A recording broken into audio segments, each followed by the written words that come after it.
Dikumur-kumur dikunyah-kunyah. Assalamualaikum semuanya.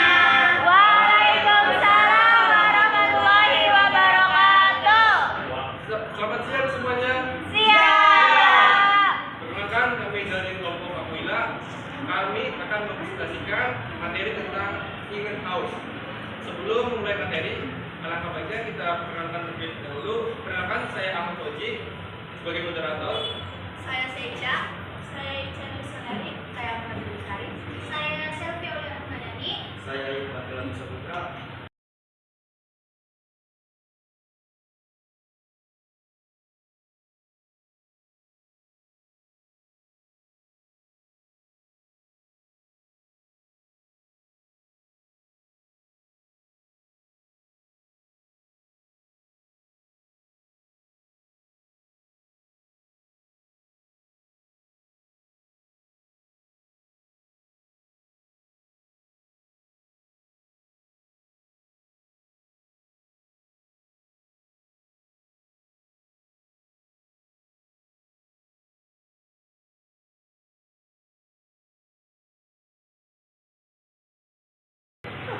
Kami akan melanjutkan presentasi kali ini. Yang pertama akan dibacakan oleh Amanda.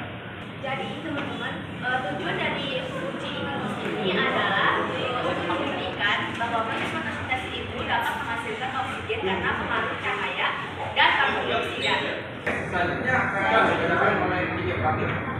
Alat dan bahan yang kita butuhkan yaitu glass beaker, tabung reaksi, tanaman hidrilla, air bersih, sumber cahaya, dan juga corong kaca. Selanjutnya ada cara kerja dan langkah-langkah uji Ingin Haus akan dibacakan oleh Evi sama Ica.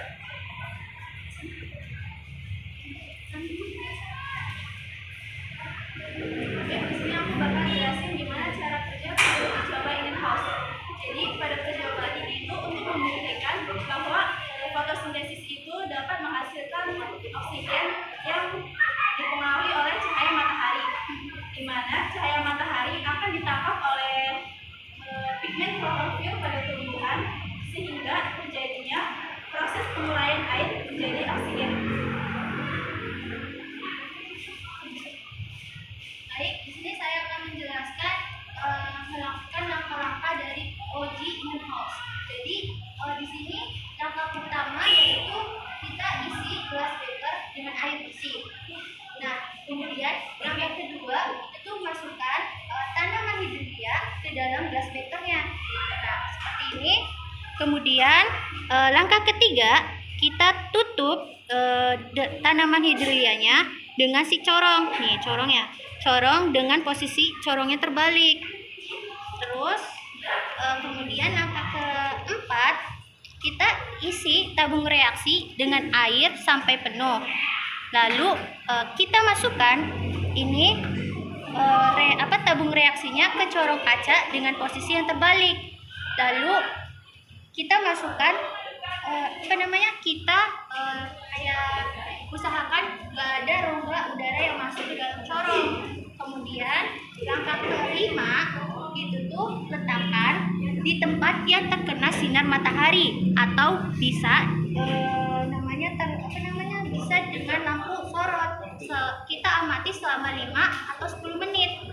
Nah, ini tuh kemudian itu akan dihasilkan yang namanya gelembung gas. Nah, gelembung gas itu tuh akan merupakan oksigen yang dihasilkan selama fotosintesis. Seperti itu. Selanjutnya akan hasil tabel akan dibacakan oleh Seja. Nah, di sini aku bakal jelasin hasil pengamatan yang udah kita lakuin nih. Nah, di percobaan yang pertama itu kita cuma pakai sinar matahari langsung. Nah, hasil dari percobaan pertama ini menghasilkan beberapa gelembung. Percobaan yang kedua kita menggunakan sinar matahari langsung ditambah 5 gram NaHCO3. Nah, hasil dari percobaan kedua ini gelembungnya semakin banyak dibanding hanya menggunakan sinar matahari langsung. Nah, percobaan yang ketiga kita menggunakan sinar matahari langsung ditambah NaHCO3, tapi besarnya kita tambah jadi 10 gram. hasil dari percobaan kerja ini gelembungnya semakin banyak nih teman-teman. Nah terus di percobaan terakhir kita menggunakan sinar matahari langsung ditambah es batu. Nah di sini itu terjadi penurunan suhu yang kayak kita tahu nih fotosintesis kan itu menggunakan sinar matahari ya. Jadi kan suhu yang di dalamnya itu harusnya hangat. Nah karena ditambah es batu jadinya terjadi penurunan suhu. Nah yang dimana menghasilkan gelembungnya yang juga menjadi berkurang. Selanjutnya ada pembahasan. Pembahasan akan dibacakan oleh Amanda. Jadi di sini saya juga akan membaca pembahasan singkat dari uji Inggris ini. Jadi uji Inggris ini memberikan pembahasan yaitu fotosintesis menghasilkan oksigen. Cahaya juga mempengaruhi fotosintesis. Jadi mempengaruhi fotosintesis serta karbon dioksida juga dapat mempengaruhi fotosintesis. Dan yang terakhir yaitu kesimpulan akan dibacakan oleh saya sendiri. Jadi kesimpulannya adalah greenhouse adalah fotosintesis yang menghasilkan yang menghasilkan oksigen dan membutuhkan cahaya matahari. Percobaan ini menggunakan air seperti India yang terletak di bawah terbalik corong dan terkena cahaya matahari. Tumbuhan ini akan mengeluarkan embun gas yang muncul dari tanaman tersebut. Hasil dari fotosintesis akan menghasilkan oksigen. Terima kasih. Sebelum mengakhiri sesi presentasi kali ini, kita akan membuka pertanyaan kepada kelompok lain yang bersedia bertanya kepada kelompok kami. Silakan yang bersedia bertanya kepada kelompok kami, apakah ada? Silakan. Sebelumnya perkenalkan, nama saya Tifa Sedambani dari kelompok 6. Saya ingin bertanya, faktor apa saja sih yang dapat mempengaruhi laju fotosintesis dalam proses uji Ingenhouse? Terima kasih. Oke, terima kasih pertanyaannya. Sebelum menjawab, ada lagi yang kelompok lain bertanya? Kelompok lain silakan. Saya Sabrina Aulia dari kelompok 6 ingin bertanya, kenapa sih tumbuhan hidra itu sering digunakan dalam uji Ingenhouse? Oke, terima kasih atas pertanyaan dari kelompok 6 sama 5. Sebelum menjawab salah satunya, kita akan mendiskusikan dulu yang lebih oke.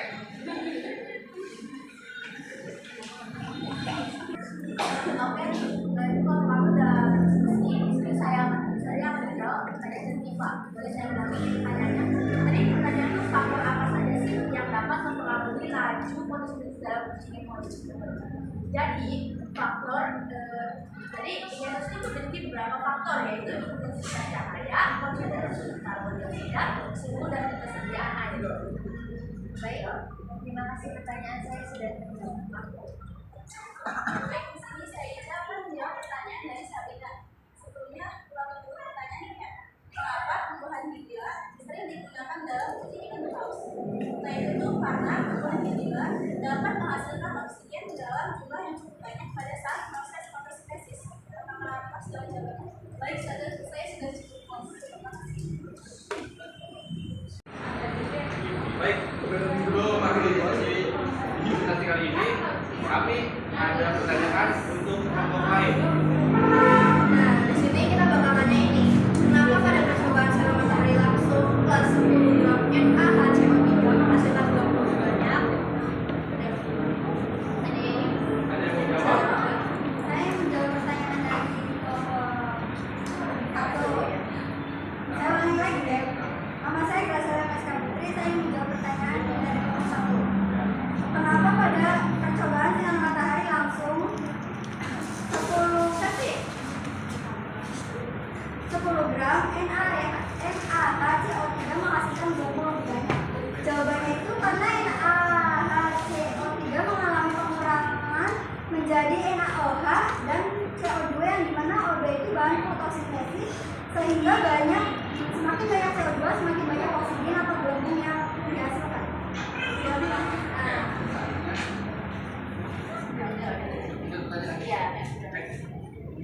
Beri aplaus dulu kepada yang sudah menjawab.